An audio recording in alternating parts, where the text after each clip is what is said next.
जाती थी, बहुत सांस फूलता था, धीरे धीरे तो बैठे बैठे भी फूलने लग गया।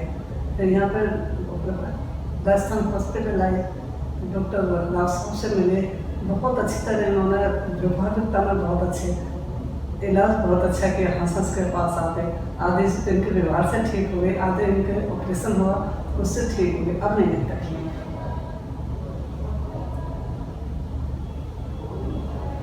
हम जैसे इधर आए डॉक्टर रविंदर सिंह राव से मिले राजस्थान हॉस्पिटल में। सर ने अच्छे से समझाया क्या कंडीशन है, हार्ट का रोल चेंज होना है, टावी के थ्रू, फिर टावी की करवाई हमने। तो पहले मम्मी की बहुत प्रॉब्लम थी, पहले सांस भी नहीं, थोड़ा सा चलते सांस फूल जाती थी, खांसी रहती थी। अभी ऑपरेशन कर रहे हुए 3-4 दिन हो गए, अभी कंडीशन काफ़ी इम्प्रूवमेंट है, काफ़ी ठीक है, चल भी लेते हैं 10-20 मिनट आराम से। हॉस्पिटल के नर्सेज का, सब जनों का व्यवहार बहुत अच्छा था, राव साहब ने बहुत अच्छा किया।